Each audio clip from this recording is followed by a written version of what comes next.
Hi, I'm Myra Castro. A local energy producer makes a $2.5 million investment into California State University Bakersfield to continue energy research. And it's been cold here in Southern California, but nothing like the rest of the country. I will take a look at how the recent cold snap has affected the natural gas market. Hi, I'm David Compton. An energy company donates a historic 133-year-old building to the city of Santa Paula and gives them $2 million in order to maintain it. Plus, Hertz, the car rental company, ditches 20,000 electric vehicles and replaces them with gas-powered ones. Hi, I'm Olivia Simonson. A new Goleta energy storage facility becomes the largest power resource of its kind in Santa Barbara County. And Governor Newsom unveils plans to cut California climate funding. All these stories and more coming up on this edition of Power On.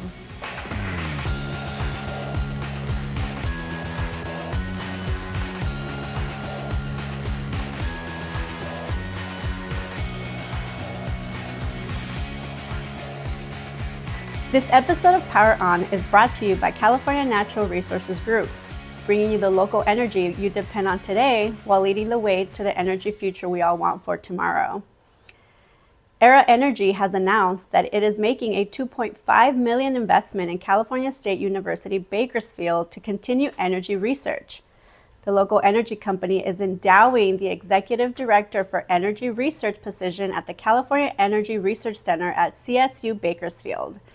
The position will help connect innovators in Kern County area with local, regional, and global industry to identify solutions for a new energy future. Over the past, ERA has previously donated $3.4 million to CSU Bakersfield supporting various programs, such as the Environmental Resource Management degree program. We will be right back after this brief commercial message. The world is changing, and so is our energy needs. We're proud to be your local energy company leading the way to the green energy future we all desire. We are Cal Energy. Goleta has a new battery storage facility capable of powering over 30,000 households. The company GridStore has installed 44 emissions-free containerized Tesla batteries at a 25,000 square foot facility on Cortona Drive in Goleta. The facility began construction in June of last year and is now operational. The new Goleta facility was described as the largest power resource of its type in Santa Barbara County. And according to GridStore CEO Chris Taylor, the facility will be able to harness clean energy from wind and solar, store the energy, and then release it back to the grid when large amounts of power are needed. The new facility will be able to support the 900 megawatts of wind and solar power that operates through the Santa Barbara County region, as well as the further build out of the planned 7,500 megawatts of renewable energy in the next decade. The Cortona Drive project is GridStore's first operational project, just 18 months after the company's launch. It's been cold in Southern California recently, but it's nothing like the rest of the country. Freezing temperatures in several U.S. regions triggered peak power demand in parts of the country after homes and businesses consumed a record amount of natural gas for heating and power generation. Severe winter storms have dumped snow across a broad part of the nation, shutting a golf course refinery in Texas, triggering malfunctions at others, and having North Dakota's oil production. Despite some isolated outages, the nation's power and gas systems have broadly kept the lights on and the gas flowing, avoiding the consequences of a deadly storm 3 years ago. Back in 2021, storms left millions in Texas and other U.S. central states without power, water, and heat for days and caused more than 200 deaths. Hertz, which has made a big push into electric vehicles in recent years, has decided that it's time to pull the plug on their electric fleet. The company will sell off a third of its electric vehicles, totaling roughly about 20,000 cars, and use the money they bring in to purchase more gasoline-powered vehicles. Electric vehicles have been hurting Hertz's financials because despite costing less to maintain, they have higher repair costs and also higher depreciation. Hertz expects to take a loss of about $245 million due to depreciation on the EVs, and that's an average of about $12,250 per vehicle. The company recently stated this in a recent SEC filing. While Hertz isn't directly pointing a finger at Tesla, it appears that the EV maker has been largely to blame. Every year, the amount of oil being produced in California is going down. And that sounds like a good thing. But the reality is our appetite for oil is not going down, and the production of renewable energy sources can't pick up the slack fast enough. As a matter of fact, the U.S. Energy Information Administration predicts that in 2050, fossil fuels will continue to provide almost 80% of the nation's energy, while renewables will provide about 13%. So you might wonder, if California keeps reducing its oil production every year, but the demand still remains, then where is our state getting the oil to meet our needs? Well, it's not from other parts of our country. That's because California is an energy island, and there are no pipelines that can bring supply in from other states.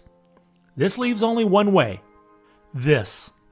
And it's how 70% of California's oil gets here, with the majority coming from foreign countries thousands of miles away. However, this oil is not like the oil produced in California, which is the cleanest and most heavily regulated in all the world. No, this oil comes from countries with lax production standards and social immoralities to both their people and their planet. When we reduce oil production in California with a not-in-my-backyard mentality, but then make up the shortfall in demand by importing foreign oil, which is produced in manners no Californian would ever willingly condone, we're just playing an international environmental shell game. We need to remember we are all global citizens, and when we power locally, we're actually thinking globally.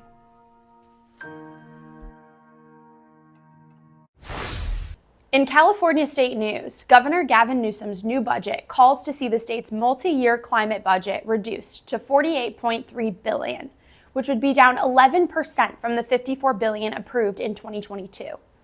His cuts are clean transportation programs and others, such as forest maintenance, watershed resilience, coastal protection, and sea level rise. The Newsom administration has characterized the cuts as limited and said they will maintain the state's momentum towards climate goals, and officials noted that the governor was still able to protect 89% of the existing climate budget, even in the face of major deficits.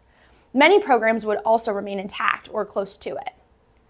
However, some environmental groups were disappointed by the budget proposal, which would cut $2.9 billion in climate funding, delay an additional $1.9 billion, and shift $1.8 billion to other funds, primarily the state's Greenhouse Gas Reduction Fund, which receives proceeds from the cap and trade auctions partially funded by the California oil and gas industry.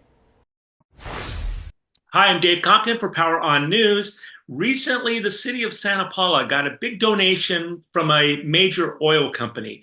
And joining me today is Tim Truey to tell us a little bit more about that. Tim, tell us what went on. Okay. The city of Santa Paula had a long-term lease with Union Oil Company, now Chevron, that was due to expire its current term. In 2021, the city of Santa Paula, through Dan Singer, its city manager, and Greg Barnes, its park and rec director, and the California Oil Museum Foundation, through Justin Campbell, its president, and myself, vice president, contacted Chevron to pursue the city's interest in acquiring the buildings and properties. Chevron at first showed little interest in the proposal. However, the city and foundation kept pursuing this idea. The foundation also used its contacts at Chevron to try to push the proposal forward. Then, around early 2023, Chevron responded with a very generous offer to donate the buildings, properties, and some of the building's content to the city, together with a $2 million grant for the preservation and maintenance of the buildings. This deal was consummated at the end of last year. Wow, that's great news. Tim, what was the status of the oil museum before this all happened?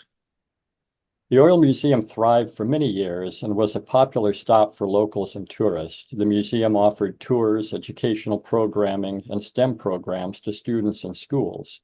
The museum had to close its doors with the COVID outbreak.